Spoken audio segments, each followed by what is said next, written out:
Hey, welcome everyone. So glad that you could join me today. Just setting up the stream here. Come on. Come on. There we go. Making sure that we are live. Yes, we are live on YouTube. We are live on Rumble. Fantastic. Because today is November 14th, 2023. My name's Tom Coffey. This is the Coffee Nuance Show. And we're streaming live. Like I said, rumble.com/coffeenuance/live. Bookmark it. And we got something fun to talk about today. I think this is going to be very, very useful for you. Because it's been very useful for me. And I want to talk about one of the most powerful yet subtle phrases. Oh my God. Did I knock the camera? I knocked the camera? Oh my goodness. How about that? That's no good. All right, take two. Welcome back. Let's talk about one of the most powerful yet subtle phrases in our communication arsenal. Is it really that simple? It's like a ninja move in conversation. Open-ended, non-confrontational, empathetic, all wrapped up into one neat package. Now, we've all encountered those moments when someone drops a bomb of ignorance so big you're contemplating if you've been teleported to the Twilight Zone. Yeah, but hey, instead of GTFO or are you really that dumb? No. Unleash the power of, is it really that simple? It's a verbal equivalent of a gentle tap on the shoulder saying, I hear you, but maybe let's explore this a bit more. I mean, let's be honest. Life is more complicated than explaining quantum mechanics to a toddler. So when someone drops a knowledge bomb that's more fiction than fairy tale, is it really that simple? Comes to the rescue. It's like a diplomatic superhero cape. Instead of squaring off in the debate ring, you're inviting them to share their thoughts, kindly nudging them away from the cliff of ignorance. Is it really that simple? It's a bridge between, I'm totally lost here, and wow, there must be more to this. Remember, folks, using is it really that simple isn't about declaring someone's ignorance from the rooftop. It's about extending an empathetic hand, saying, hey, let's explore this together. So next time someone blurts out an ignorant statement like they were auditioning for The View, arm yourself with the phrase, and watch the magic happen. My name's Tom Coffey. This is the Coffee Nuance Show, best censored commentary news show live right now. Flame on.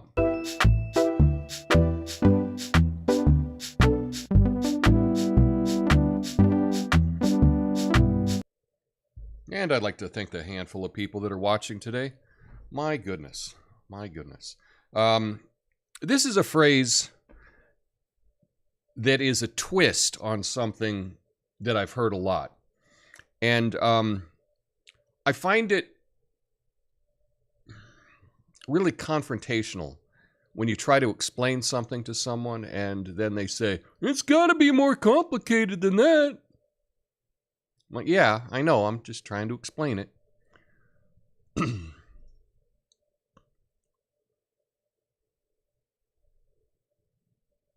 When someone hits you with something like that, it's just confrontational. They're not hearing you. You're not communicating. It's not a two-way street. And I was trying to think of what would be a better way of communicating that. And I think, and it's going to involve some acting, right? It's going to involve some acting. But just saying, is it really that simple? If you can do that in a convincing way, it's non-confrontational. It's non-confrontational. You're not declaring them an idiot like you would like to. And I think it's persuasive. I do. It's not going to work every time, but it might be a lot better than what you are doing. It's probably a lot better than what I often do, which is repeat myself like they didn't get it the first time.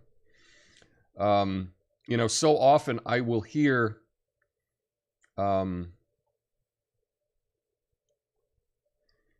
so often I will hear just the dumbest stuff. Just the dumbest takes on things. And it's hard not to just point and just like scream you're an idiot.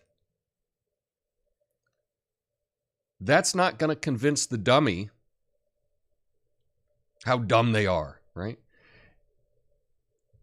Perhaps there's nothing that can convince someone of their own ignorance, right? Perhaps that's impossible. But if there's a chance, it's definitely got to be compassionate. It's definitely got to be subtle. You have to do it in a way that they figure it out themselves, not being berated and not being told that they're wrong. Because when you tell someone they're wrong, they will often double down. You know, I thought this kind of in regards to conspiracy theories and whatnot. When people have a narrative in their head and it's something that you don't believe or that you disagree with, if you just tell them they're wrong, that's just not persuasive at all. And what I want is I want you to be a more persuasive person for the people in your life when they have dumb or ignorant ideas. And also, if we have dumb or ignorant ideas, we should want to be persuaded out of that as well. And so if you model this and say it enough, maybe the people around you will pick up on it and start using it. Now, I've started some sayings and whatnot. They never catch on. I think they're clever. I've come up with some clever sayings, some clever things like that, but they don't catch on. You know, a phrase that I thought was funny, right, was if you don't know, you know, someone asks you something you don't know, you can say, and this is something I came up with in college. I'd say, no sé, hombre, right? Which means, I don't know, man, in Spanish. And I liked it because it rhymed. Never caught on. Never caught on. But I always thought to myself, if this were on Friends, if Joey on Friends said this, there'd be t-shirts and everyone would be saying it nationwide. Well, in the same way, I think, is it really that simple? While not hilarious or anything like that, I think it might be the thing that you need to really connect with someone when they're saying some dumb stuff. Because we all say dumb stuff. Just to be able to reflect and question, like, the source on it. Question where they came up with that. Is that their idea? Or are they just parroting some other dummy, right? So anyway, I would like some feedback on that. If y'all could try this out in your own life, I would like to know if it was helpful at all or not. Often you come up with what you think is a good idea, but it doesn't really work for people. So please let me know. Try it out this week. Someone says something dumb. Hey, is it really that simple? Let me know the response that you get, because I'm kind of excited about this. I think it's a good thing. I know it's something that I want to work on. Now, we do have a good show. I got a number of stories to get through today. As always, at the end, I'll be going through all your comments on Rumble, all your comments on YouTube. But next up, we got to talk about, oh man, something's going on with Biden's staff.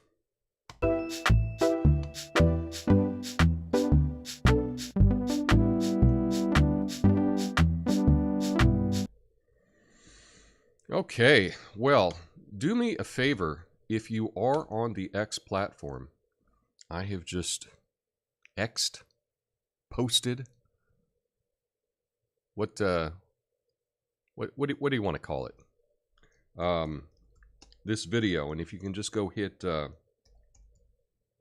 repost or like or whatever, I'd appreciate it if you could do that. See if we can get a couple more people in here. So thanks for that. But next up, I got to talk about this, what's going on in the Biden White House. Here's the story. Employees in the Biden administration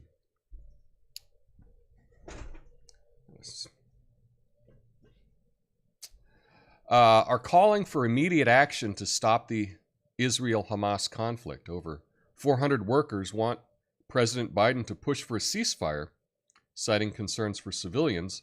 They feel conflicted working for an administration they believe contributes to the suffering and are frustrated by the lack of discussion and guidance on the issue within their workplaces. Some have considered resigning due to their dissatisfaction with the administration's handling of the conflict. There's growing dissent among former campaign staff and DNC employees as well.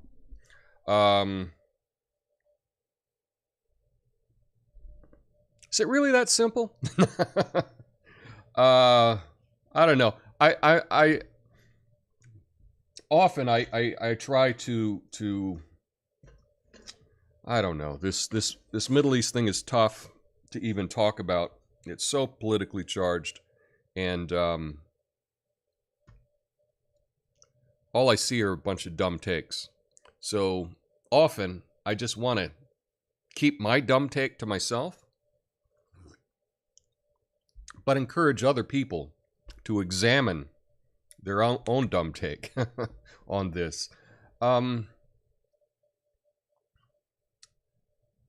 I don't know. This is telling me that perhaps the Democrats have lost control of their own people, because the policy that Joe Biden is doing is no different than the Democrats' policy for my whole life. Okay? There's no difference whatsoever. But if he's got so much of his staff rebelling against this, it's telling me that someone is having some influence over that staff to change their opinion, to give them a different idea on things.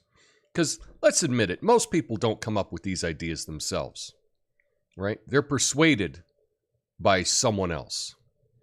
And clearly, the people that are pushing the ceasefire narrative seem to have more pull on a lot of people in his administration.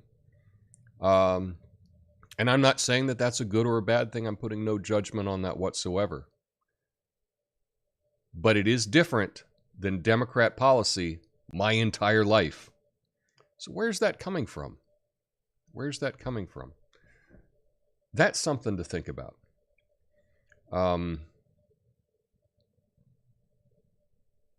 That's something to think about. And I don't think, I don't know. I'll weigh in, I guess. If you start a fight, you can't go up and sucker punch someone, right? And I'm oversimplifying things. You can't sucker punch someone and then when they start kicking your ass, go, no, time out. That's not how it works. And I know people will say, yeah, but what about all the civilians and everything? It's like, yeah, that's what war is. War is terrible. War is ugly. War is the worst. That's why we should do everything to try to avoid it. Okay? But I'm not convinced of anything in this. And I still think it's probably a lot more complicated than the people talking about it are making it seem. I don't think it's as simple as what they say. And I think a lot of this centers around things that might be kind of ugly to talk about, which is why they're not talking about it. And I know I'm talking in code, I guess, but we got to do that sometimes. You know, I was thinking back to the idea of, is it really that simple? The reason I was thinking about this specifically is I read an article in the paper in Portland about we have a teacher strike going on in Portland. It's been over a week now. And they have like a 6-point plan or something, all their demands to come back to work. But one of the things that's being asked for is equity in punishment for students. And what they said was that, teachers need to feel safe. And if we refer students to the administration because they're being violent or because of threats to the teacher doesn't kick the kids out of school. The administration does that. But it turns out the administration in Portland is like 4.5 times as many black kids are being sent home than white kids. And just because of that statistic, somehow, I don't know, it's racist or something. And I read that and I thought to myself, do they really think it's that simple? Is it really that simple? Is it really that simple that more black kids are getting sent home for violent threats than white kids? That somehow that means that the administration of Portland Public Schools is somehow racist, right? And I think that I'm not doing a straw man on this. This is what I believe is the issue here.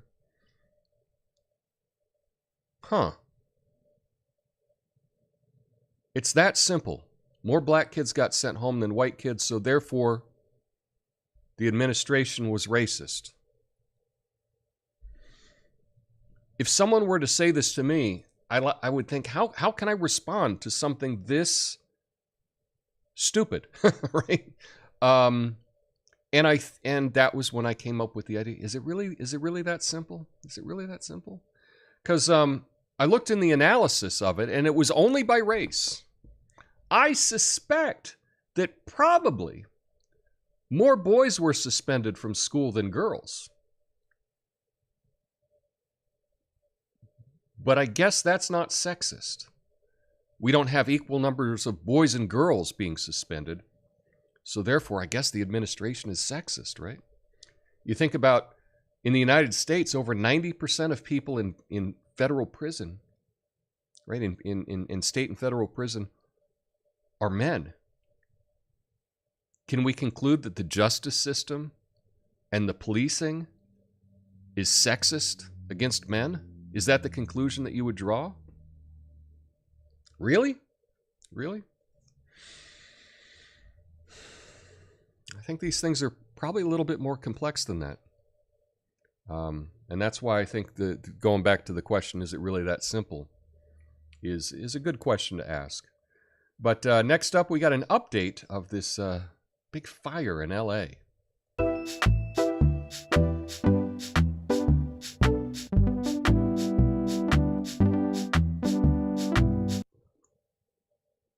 So there was a massive fire broke out under Interstate 10 in Los Angeles. It's due to arson, leading to the closure of a vital freeway section. The blaze damaged the infrastructure, causing uncertainty about the extent of the damage and time needed for repairs. The closure is expected to disrupt traffic, affecting commuters, potentially impacting the transport of goods from major ports. Authorities are investigating the cause and discussing potential legal action against the businesses leasing the storage property where the fire started. Yeah, blame the victim. Good. The incident highlights the challenges of using spaces under freeways or highways and the potential risk associated with those areas. Efforts to clean up hazardous material and repair the freeway are underway, but the timeline for reopening remains uncertain. So this is like a huge, huge, huge headache if you live in LA. Everyone, you you got to drive on the 10, and the whole thing in that area has to be shut down and rebuilt, and all kinds of construction. Crazy Crazy, crazy.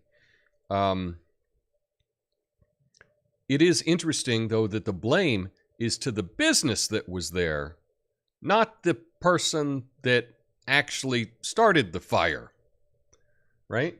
If they allowed a storage business to be underneath a freeway because the city was trying to make, a couple extra bucks, right? The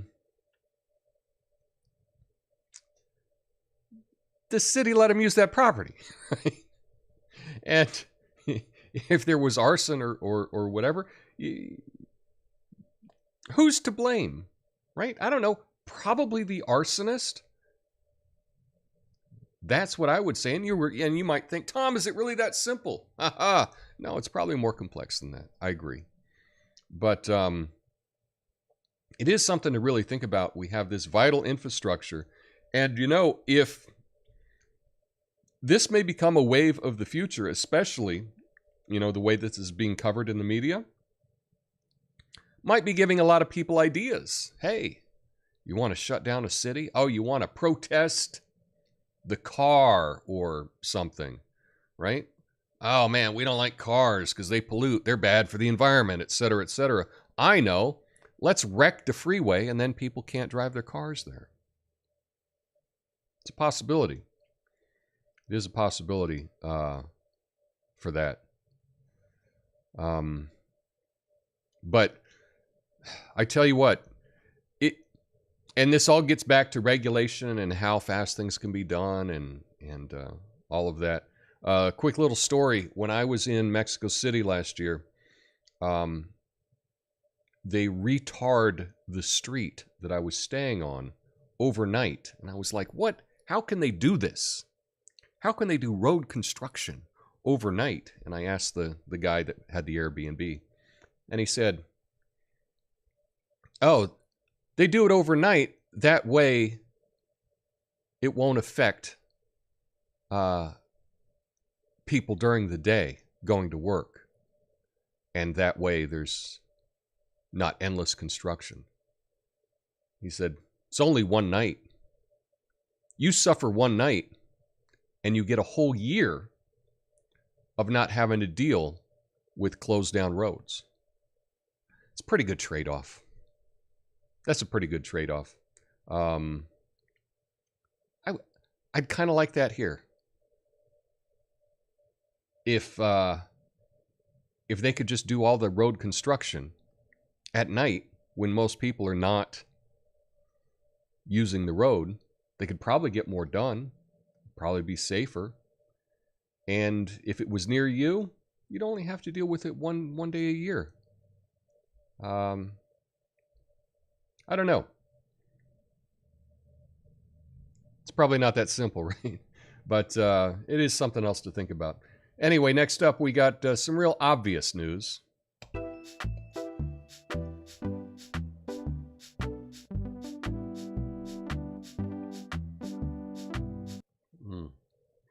Folks, Google DeepMind's new weather forecasting AI, GraphCast, it's making waves.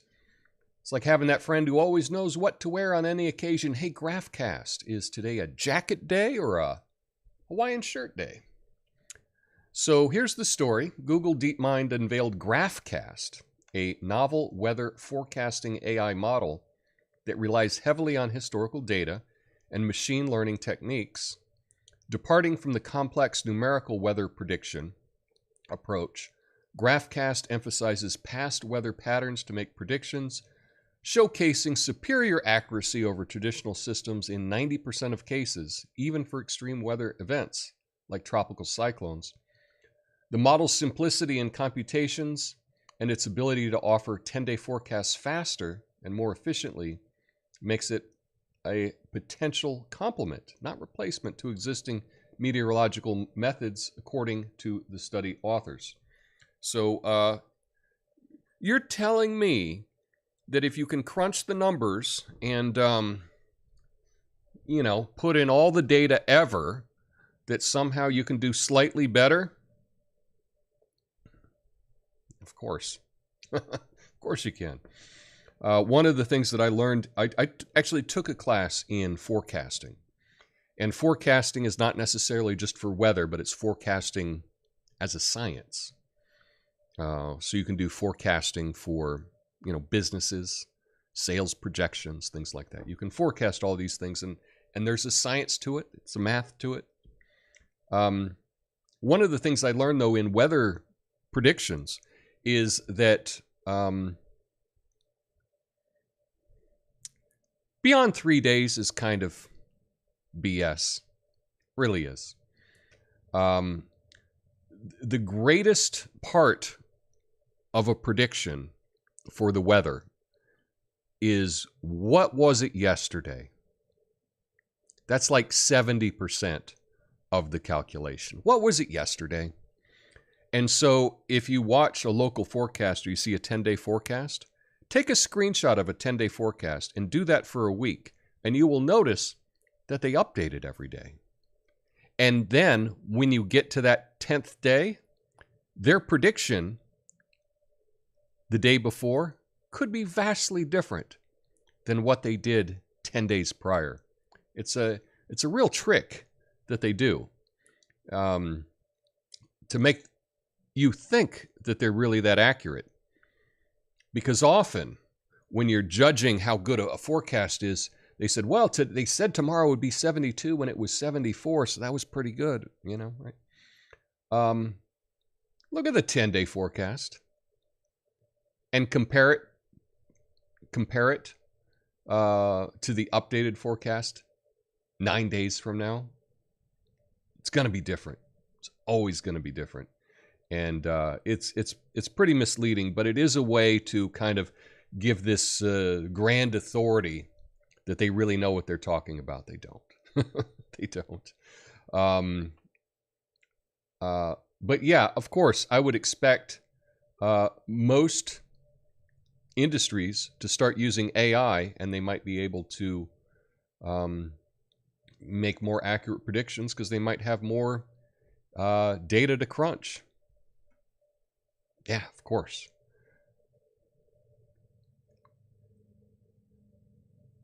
The weather forecaster has kind of gone away. Although, if you look at local job requirements, for your local weather person, they may require you to have a degree in it. But when you're watching it, they will tell you that the forecast was based on, and I think there's 3 or 4 different national services that do weather forecasting. So the local people, they're not even doing any of the math at all. They're subscribing to a weather service that is doing it and giving them that information. So, I don't know. It's kind of one of those jobs that's, I don't know, lost its relevance in a way. Much like a pharmacist, right? A pharmacist used to really have to know all the interactions, the drug interactions and everything to know, oh, someone's taking this, well, they shouldn't take this. And, they really had to be sharp about that.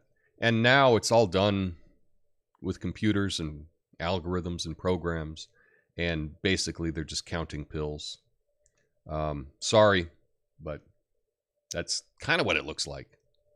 Although I'm sure, I'm sure it's not exactly that simple. But anyway, next up, we've got more obvious news.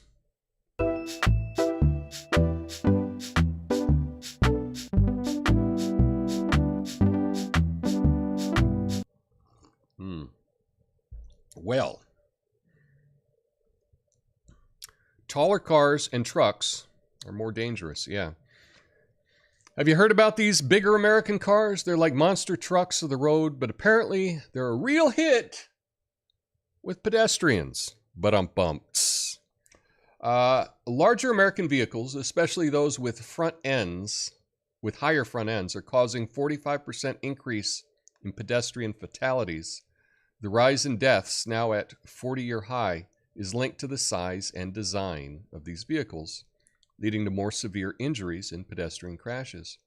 There's a need for automakers to rethink vehicle design for pedestrian safety, as this issue highlights the importance of a comprehensive approach to road safety for everyone. I would then ask, I would then ask, is it really that simple? Because I've seen this firsthand here, and I'm not saying it's like this nationwide.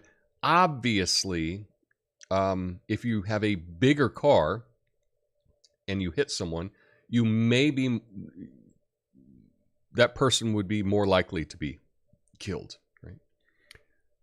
But I don't know. If you're up higher, you might be able to see the person more easily, right? There's some complexity here. I know that one of the real issues that I have with Portland is they have destroyed all the streets in the pursuit of zero pedestrian deaths.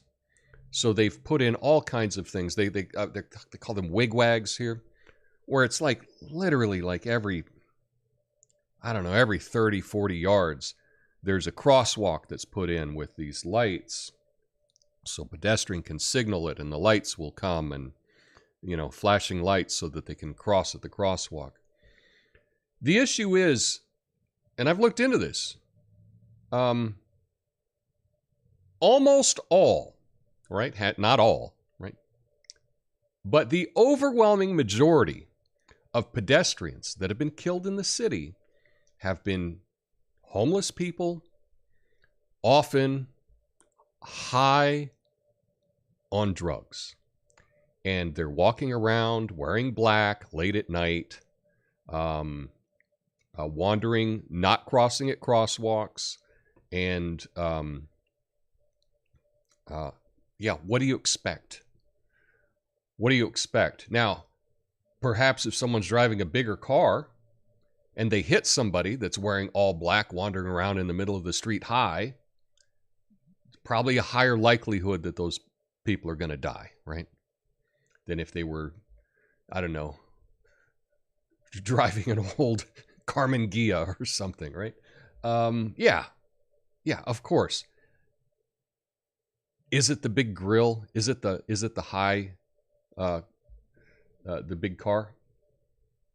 Maybe. That might be part of it. It might be part of it.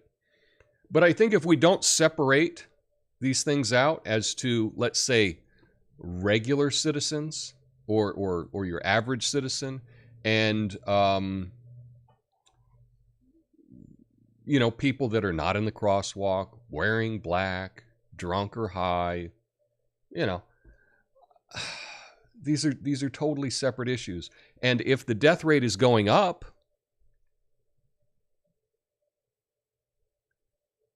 the homeless rate is going up.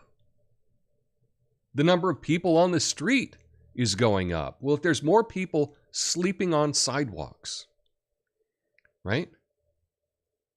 There's probably going to be more people that are killed in pedestrian deaths. Probably, it might not be the size of the vehicle, but it could be. It could be.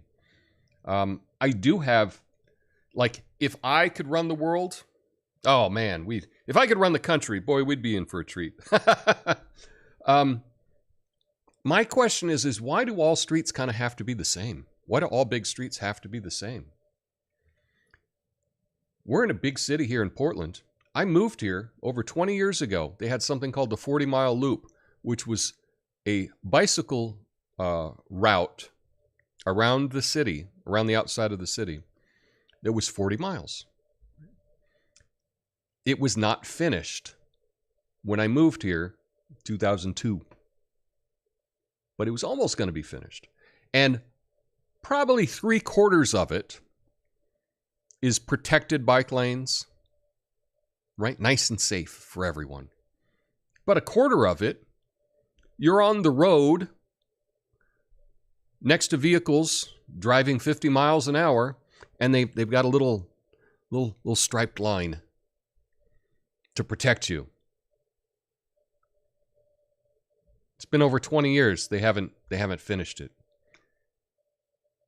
Why can't we have some real solutions to this? We should have at least one route north to south that is a protected bicycle lane. There can be 100 north-south boulevards that are for cars. Can we have one? Can we have one for bicycles? Right? How about east-west? Can we have one? At least just one? Have it possible? If you wanted to go across town without having to get in a big vehicle? You know, I think back to when I was a kid, and the joke in our family was, and this is probably confirmation bias, but people that drove Cadillacs often were not very good drivers. And the reasoning that my dad told me was that if you're not a good driver, well, then you just get a big Cadillac. That way, if you get in a wreck, you're going to be safe. And then you look out, and every time, not every time, but most of the time you see a Cadillac, and they're like, yeah, they're terrible at driving, right? It's the same way. You got one shot at this. I would love to have a little tiny smart car, you know, or a little tiny two-seater, get some really good gas mileage, zip around. Oh, it's fun. But I've had 2 vehicles totaled while I've been driving, 100% not my fault. And if I were in a small vehicle, I'd be dead right now. Someone ran a red light, hit me, T-boned me. If I was in a smaller vehicle, I'd be dead. I was at an intersection, a red light, someone just didn't stop. And they just went full speed into the back of me. If I was in one of these tiny vehicles, I'd be dead too. So I understand the deal with the bigger cars and that it is unsafe for the pedestrians. However, I will say, along with this story and every other story today, is it really that simple? Now, next up, I got an update for a story that I did a little while ago.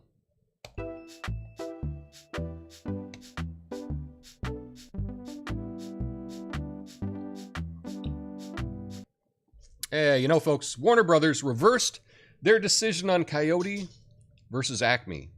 Faster than Wile E. Coyote chasing a Roadrunner. I guess they finally realized it's not wise to compete with a cartoon character in speed or unpredictability. So here's an update from last week. Warner Brothers Discovery decided to shelve Coyote versus Acme, but reversed the move, allowing the completed film to find potential buyers like Amazon. This turnaround came after canceling other projects, sparking uncertainty among filmmakers. Friend of the director defended the movie's quality, highlighting its potential success. Despite the change, doubts persist about future collaborations due to the studio's financial strategies. The film's storyline mirrors the real-life situation of an underdog battling a heartless corporation. Yeah. So this is good. I've heard all kinds of good things about this movie. I guess it did really well with test audiences. I think it stars John Cena does one of the voices, and they spent $30 million on it and and for whatever reason they're just like, let's just make it a tax write-off. Well, they've been heard, and now potentially we will have the chance to see that movie. Very cool. On a side note, I loved the business card of Wile E. Coyote because he had his job listed. Do you know what his job was? It was Wile E. Coyote. Do you know what he had underneath that from the Acme Corporation? It was super genius. Loved it. Loved it. Absolutely loved it. Anyway, I actually look forward to seeing this. I loved watching Coyote and Roadrunner as a kid.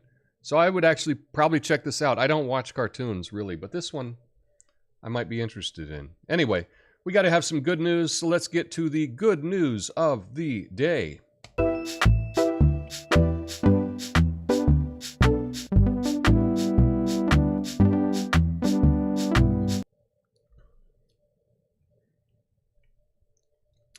Aneka, a Canadian startup, is Revolutionizing desalination by using ocean wave energy to produce drinking water without fossil fuels. Their buoy-like modules generate clean water via reverse osmosis, sidestepping environmental issues of traditional methods. These models, anchored to the seafloor, emit no greenhouse gases and manage saline waste efficiently. They've already sold these eco-friendly desalinators in Chile, offering hope for water-scarce regions.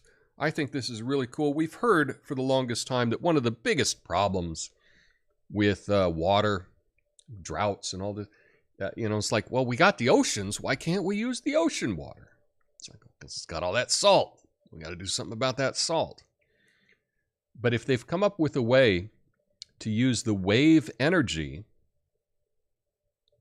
to take the salt out of the water through reverse osmosis, if the whole thing is done on wave energy, no greenhouse gases, that's good. And it sounds like it could be very cheap, could be very inexpensive. This could be a game changer. Essentially, it might even make water almost free. Well, if that were the case, we would be able to, pump water in from the ocean, cross country to the middle of the desert,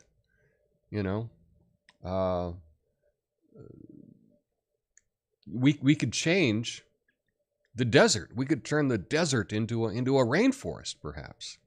Really reverse everything that we've done. I don't know if you know anything about what this country was like prior to the Mayflower, right? But there were big forests, right? And, a lot of the country, it was all chopped down for industry. Really changed what the country was like. If water could be almost free, if water could be a lot cheaper, we could reverse all of that. And I do think that that's some good news. That could be some really good news, especially for communities that are not near, good, clean, fresh water. So, we'll just have to see. Again, this is one of those stories that's like big if true, right? Big if true. Often stories that are big if true end up not being true. But, it's good news, and I got to try to find a good news story of the day. Anyway, that's all I have for you today. I will stick around for the after show. I'll go through all your comments, get your feedback on what I talked about today. I will be back tonight with Midnight Americano. That's my late night show, a little less political, a little more comedy, entertainment, hanging out based. It's a fun hangout. 12 a.m. on the East Coast, midnight, hence the name Midnight Americano. 9 p.m. on the West Coast. I'll be streaming live, so stop by if you got nothing else going on. Love to see you. And otherwise, I will be back tomorrow on a Wednesday, a Big Idea Wednesday tomorrow at noon on the West, where I talk about a big idea. I probably could have made the topic today. Is it really that simple? That could have been a big idea as well. But I'll have a big idea to talk with you tomorrow. Anyway, stick around for the after show, and I'll see you later. Peace.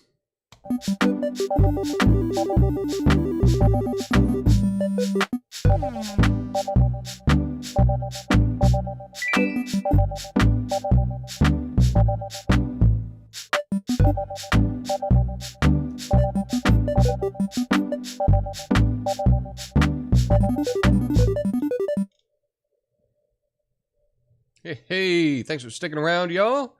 Good to see everybody in the comments. We got Rumble Gang, hashtag Rumble Gang going on. What's up over there? Ox says, studying weather forecasts is how chaos theory was invented. Did not know that.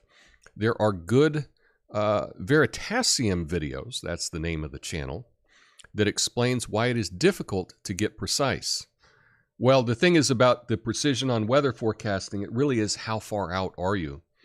And basically what I learned in grad school, at least at the time, any forecast that's more than 3 days out, you can just kind of ignore. You can just ignore anything more than 3 days out. It's not going to be that helpful to you. Your guess is probably as good. Anyway, what's up, everybody hanging out on YouTube? Lots of people checking in. Lunchtime's almost over. Oh no, oh no. How often are you wanting to say, is it really that simple to us in the chat, Tom? No. I actually haven't thought about this phrase until like last night.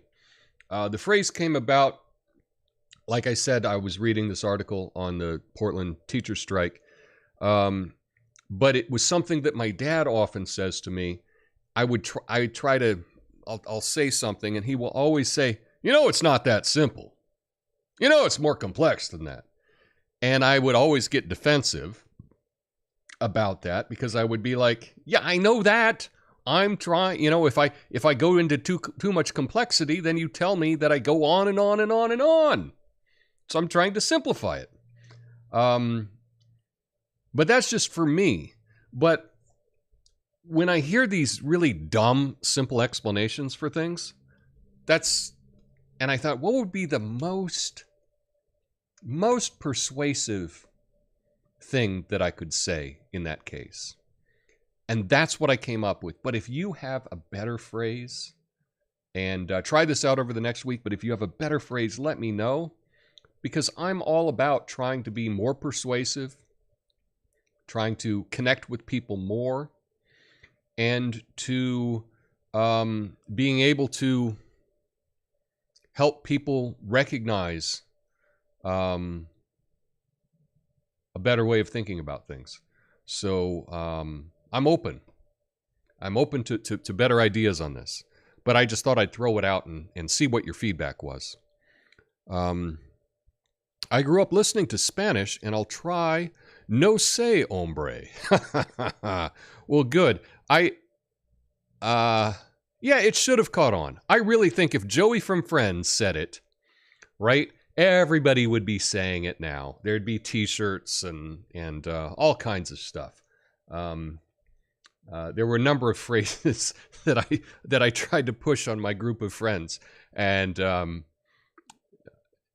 they would then talk when I was away, and they would say, "Tom's really pushing this new phrase on us."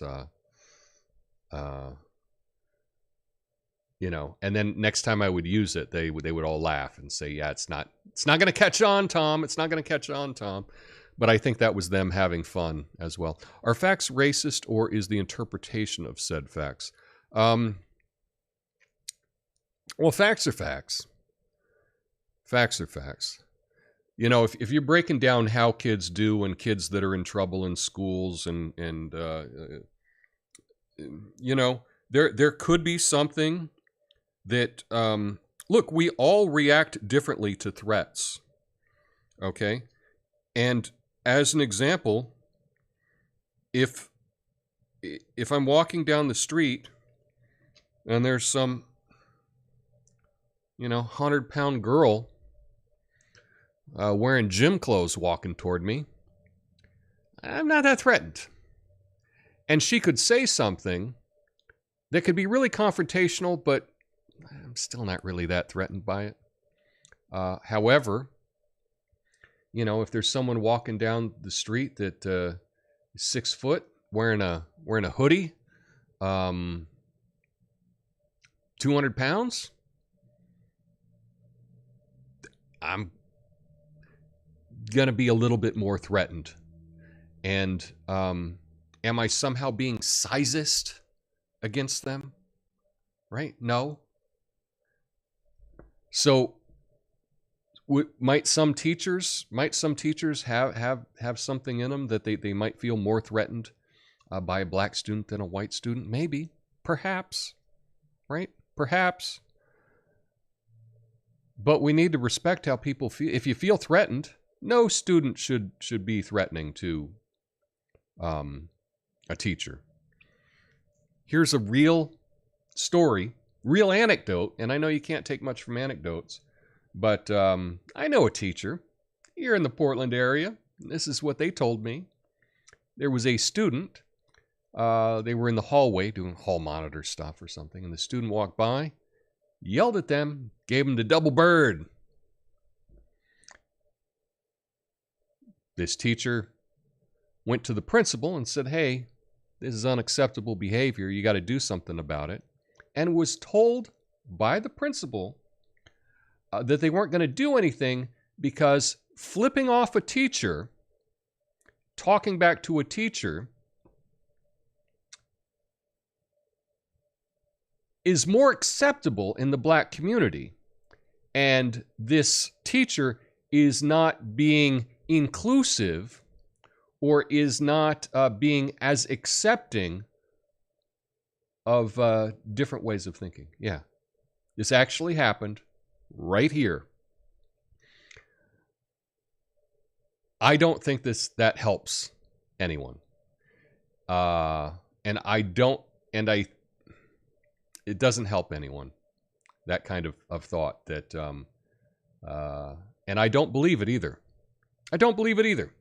Go to a black church, no one is flipping off the pastor, telling him to go F himself.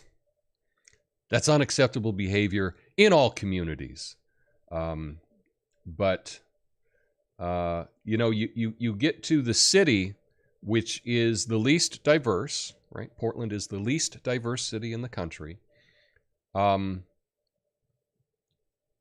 It's as if people don't know anyone. They seem to maybe have the worst instincts on how to deal with racial issues, and it's pretty clear that I see a lot of that here in Portland.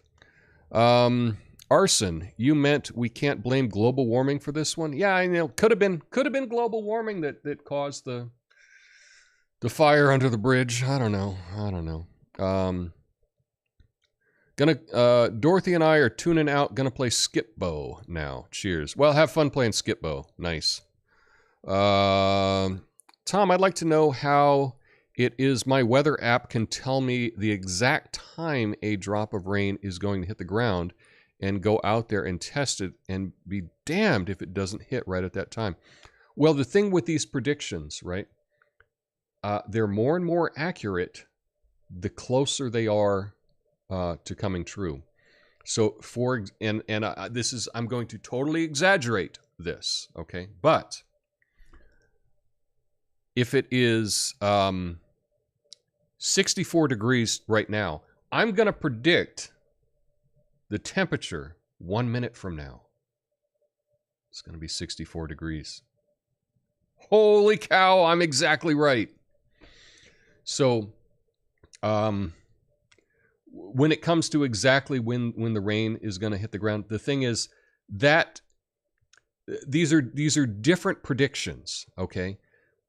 If they're making a prediction 1 minute out, it's going to be really accurate, okay? Whereas if they tell you, hey, tomorrow at 2:37 it's going to start raining, well, that would be impressive. That would really be impressive. But on your phone, you're looking at it and you're like, hey, this is 4 minutes from now, okay? It's been updated. That time has been updated every single minute, but you're not aware of all the updates that it's done. You're only seeing the final prediction. And the final prediction where it's 1 minute out, that's going to always be very, very accurate. I know. Is it really that simple? No, but I'm trying to simplify the explanation. And I'll try to think of a better way in the future to explain that a little bit better, because I do think that predictions, forecasts with weather is something that everybody can understand. So I need to work up a better way of talking about that. I prefer a large vehicle, though harder for me to get into, feels safer. They are safer, right? The bigger vehicle you have is safer. In fact, after I got T-boned and in a Jetta that I've had a number of Jettas. I was so freaked out about it. Then the next car I got was this one of those massive 4-wheel drive Volvo wagons. Just because it was like rated the safest vehicle on the road, and I was like, okay, I'll get this because I'm kind of freaked out. But yeah, I mean, I would love it if I could drive a little sports car. You know, back in the day, I had a little Honda CRX. You know, the 2-seater, 16 valve. Just zipping around. Oh, it was so much fun. I don't think I would want to drive that today just because it was so tiny compared to, you know, all these massive SUVs and trucks and everything that are out on the road. You know, we only got one life, and you know, we want to protect it. So I get it. Regular citizens, exactly. Yeah, the protective paint stripe, that's gonna save you. Yeah, exactly. Exactly. Roadrunner and Coyote was my all-time favorite cartoon. I loved it. I loved it. The great thing about Roadrunner and Coyote is I don't know that any of the cartoons were that long. I think they were all like just a couple minutes, right? And so if something's really short, you can't get bored with it.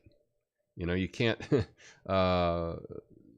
know, I don't think that there were like 22-minute long Coyote versus Roadrunner cartoons. Perhaps there were, but they always seem to be really small. Oh, and it's 11 p.m. in Middle Tennessee. Well, that's good to know, Lucid. So perhaps I'll see you at 11 p.m. Very nice. These were good topics today. Thank you. Thank you. I try to find topics. You know, the goal is I kind of go through the news and I think, what is interesting to me? Because if it's interesting to me, it may be interesting to other people. That's just kind of how I do things. So that's good to hear. Got here way too late, but hi anyway, Tom. Hey, Legalese. Thanks for checking in. Glad that you got here. Let's see. They call it sensitive dependence on initial conditions. Okay, good work. The hurricane visuals are easiest to see over time. The cone of uncertainty gets bigger and bigger. Well, that's good to know. You know, I've been thinking more about statistics and forecasting. I really need to figure out a quick 5-minute explanation of why you need to learn statistics. I don't have that. But I would like that because honestly, I've used statistics and forecasting my whole life since then, and I'd wish that I'd known it my whole life. It's been so helpful, and one of the things that it's really good at is being able to hear numbers in the news, being able to hear studies and whatever, and knowing if their conclusions are based on science or not. Being able to understand statistics on a greater level makes it much easier to pick out BS. But yeah, I gotta come up with like a quick 5-minute thing on why statistics is so important, why it's so good. So I'll work on that. Can tell you were a teacher. Oh, you can. I try. You should talk with Aiden Paladin, YouTube statistician. I've heard the name of that person. So thank you for pointing out that YouTuber's name. Perhaps I'll give them a look. I can't recall anything about them offhand. Just that name sounds familiar from some point, long ago. Anywho, that's all I have today. Tonight, I'm gonna come up with some good stuff. I don't know. I haven't prepared anything for tonight's show, but I will put together something. Last night we went through the conspiracy test, which was based on the same people, the School of Knowledge, the people that brought us, the cards about cognitive biases and whatnot. And so I thought that was very interesting. I thought that was an interesting thing that we did last night. So I'll try to find something else interesting to share tonight. I'm not going to do it right before the show because I'm going to go to a Bitcoin meetup again. I go to a monthly Bitcoin meetup where we talk about what's going on with Bitcoin. So I will probably be rolling back here minutes before I go live. So I better prepare it all before I go to that meetup. But anyway, thank you all for joining me, hanging out today. If you made it this far, smash the like button. That means something to me. Let me know you're a real person. And thanks to all the commenters. You don't have to comment if you're watching this, but I do read the comments. So anyway, y'all have a glorious day. I'll see you perhaps tonight, midnight on the East for Midnight Americano. Till then, peace.